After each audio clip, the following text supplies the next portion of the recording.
Good morning everyone. हम इस book का सबसे इम्पोर्टेंट चैप्टर्स में से एक पढ़ रहे हैं। ठीक है, चैप्टर का नाम है फूड एंड हेल्थ।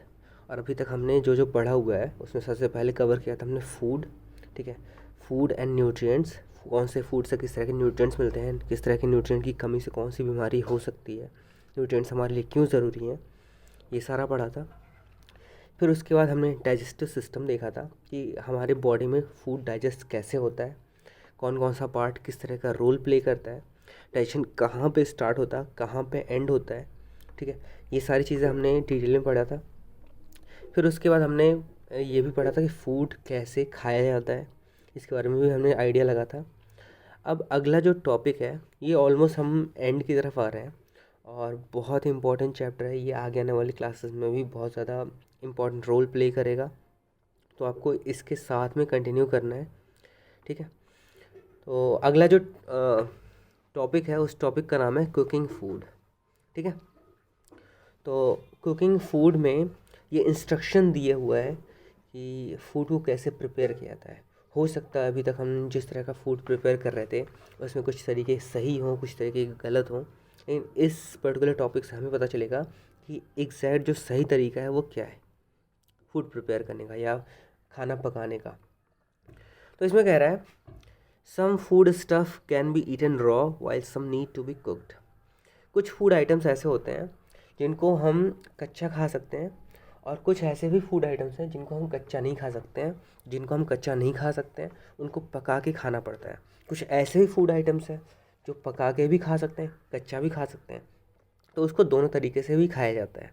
ठीक है, ऐसे अगर इसका सबसे अच्छा एग्जांपल क्या है, बंद गोभी, पत्ता गोभी अगर आप देखो तो पत्ता गोभी आप घर पे सब्ज़ी भी बनती है और सैलेड वगैरह में पत्ता गोभी को काट के डाल दिया जाता है, या फिर अगर आप कहीं पे बर्गर वगैरह खाने जा रहे हो तो बर्गर में ऊपर से गार्निशिंग उसकी कर देते हैं बीच में। ठीक है, तो जहाँ पे फिल करते हैं उसी के साथ में थोड़ा सा वो भी डालते हैं, और साथ में कई बार होता है अगर आप चाउमीन वगैरह खाने जाओ तो वहाँ पे भी वो पत्ता गोभी या बंद गोभी डाल देते हैं। तो ऐसे बहुत सारे एग्जांपल्स हैं। टमाटर बहुत लोग कच्चा भी खाते हैं सैलेड के तौर पे, और पका के भी खाते हैं, फूड आइटम्स में डाल देते हैं। ठीक है, फिर उसके बाद कह रहा है cooking kills germs, makes the food soft tasty and easier to digest. किसी भी तरह के फूड का पकाना क्यों ज़रूरी होता है, उसके पकाने के पीछे कारण ये है कि उससे वो फूड आइटम जो होता है उसके अंदर जो भी तरह के जर्म्स थे वो सारे मर जाते हैं। और साथ में फूड आइटम जब वो कच्चा था थोड़ा सा हार्ड था।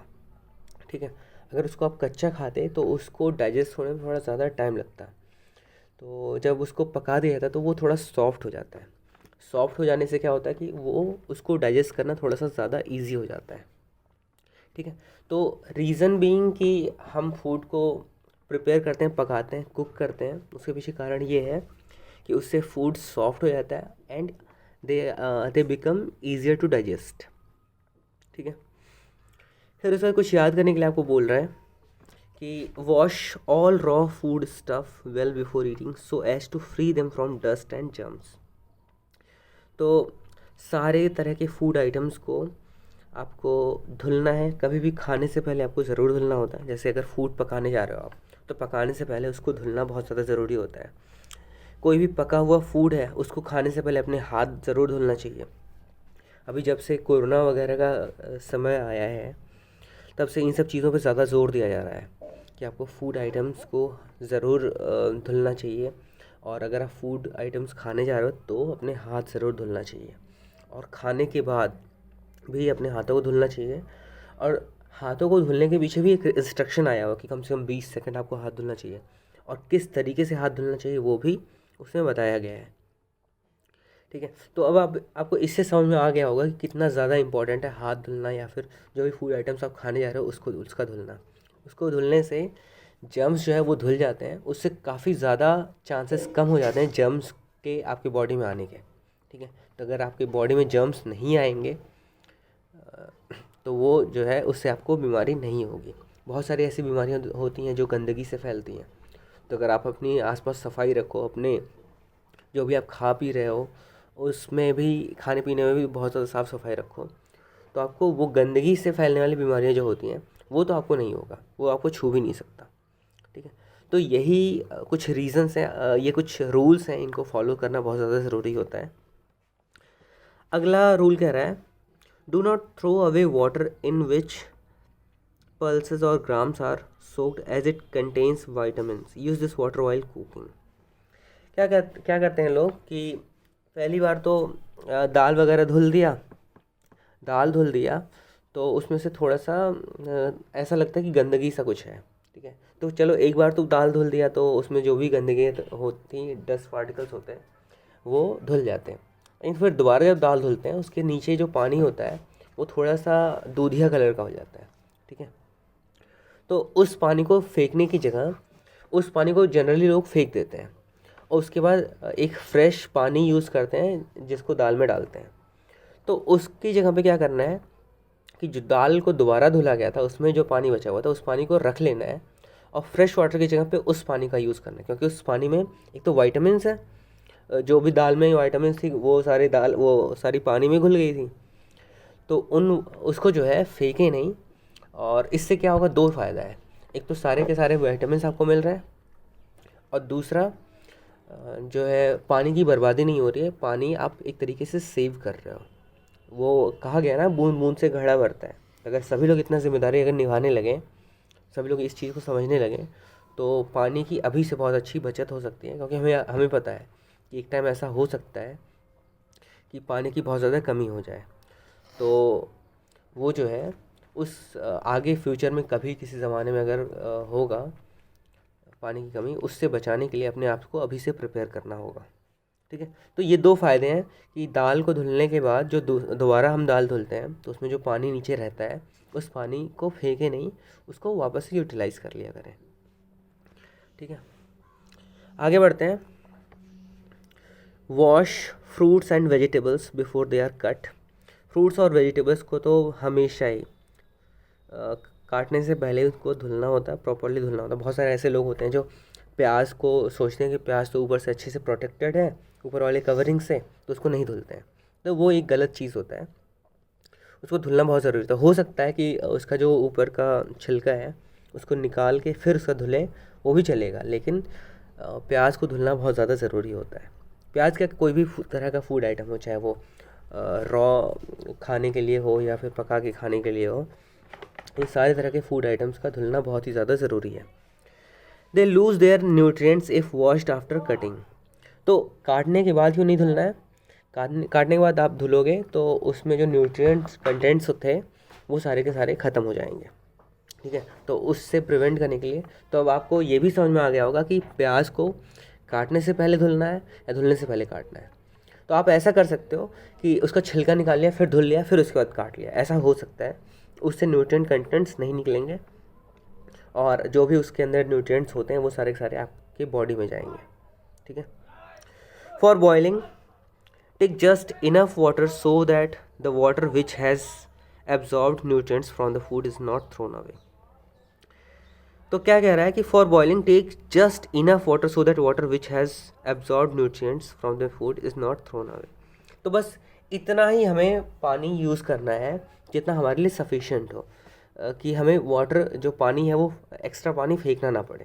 ठीक है, तो ज़रूरत से ज़्यादा पानी नहीं यूज़ करना होता है बॉइलिंग के सिचुएशन में। फिर उसके बाद कह रहा है कि डू नॉट ओवर कुक और री heat food, it destroys all the nutrients. तो दो चीज़ें हैं, एक तो कभी भी ओवर कुक नहीं करना है, मतलब खाने को ज़रूरत से ज़्यादा नहीं पकाना है। कई बार ऐसा लोग करते हैं कि ज़्यादा टेस्ट आए उसके चक्कर में ज़रूरत से ज़्यादा पका देते हैं, तो उससे क्या होता है कि जो न्यूट्रिएंट कंटेंट्स थे वो सारे कम हो जाते हैं या ख़त्म हो जाते हैं।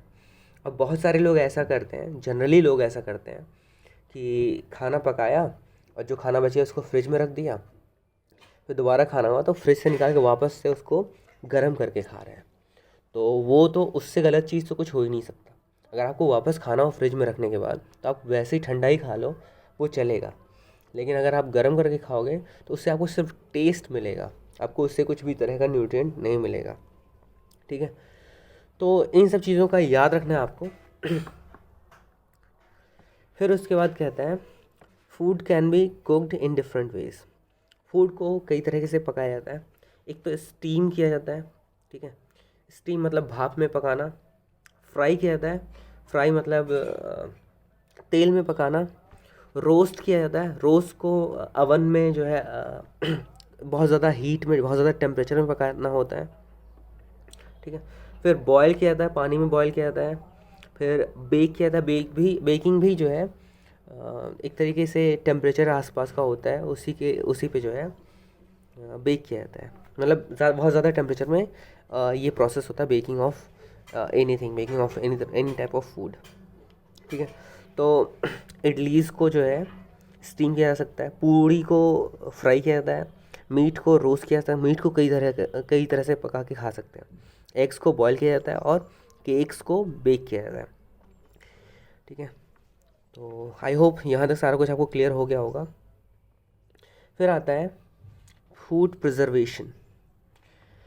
फूड प्रिजर्वेशन क्या होता है? It is a process that prevents food from getting spoiled.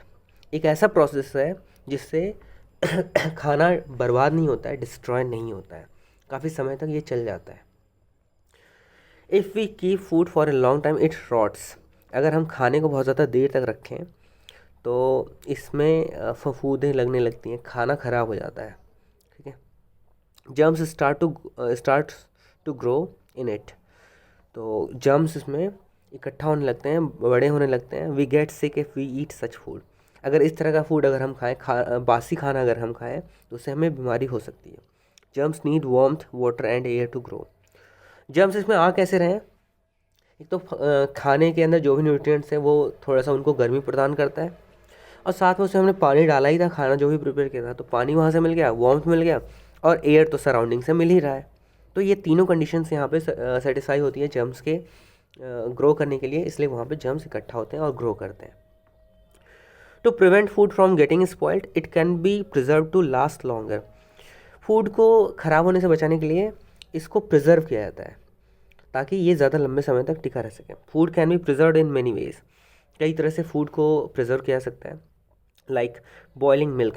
Milk को अगर आप बॉयल कर दो तो काफ़ी देर तक रह सकता है, हो सकता है 1 दिन 2 दिन चल जाए। Freezing of meat, dehydrating peas. जो मटर होता है उसमें से पानी सारा निकाल लो तो डिहाइड्रेट हो जाता है, उससे वो मटर को साल भर चलाते हैं लोग। Salting of pickles. पिकल्स के ऊपर सॉल्ट डाल दो तो वो बहुत ज़्यादा लंबा टाइम चलता है। Sweetening of jams. जैम्स में बहुत ज़्यादा मीठा डाल दिया जाता है अलग से, तो उससे वो जो है बहुत ज़्यादा दिन तक चलता है। Canning of fruits and juices. Fruits और जूस को कैन के अंदर डाल देते हैं और उसको अच्छे से टाइट सील कर देते हैं, एयर टाइट सील कर देते हैं ताकि उसमें किसी तरह का एयर ना पहुँचे, मॉइस्चर ना पहुँचे। मॉइस्चर नहीं पहुँचेगा तो वो ख़राब नहीं होगा, ठीक है। तो ये कुछ तरीके थे। इसके साथ में हमारा चैप्टर कंप्लीट होता है। आपको कहीं पे भी कोई भी डाउट होता है तो आप मेरे से पूछ सकते हो, और आपको जो है ये नोट्स कंप्लीट करना, और नेक्स्ट लेक्चर में आपको जो एक्सरसाइज था उसको कंप्लीट करके देना है, ठीक है। तो यहीं पे ख़त्म करते हैं, बाकी नेक्स्ट लेक्चर हम एक नया चैप्टर स्टार्ट करेंगे। तब तक के लिए थैंक यू।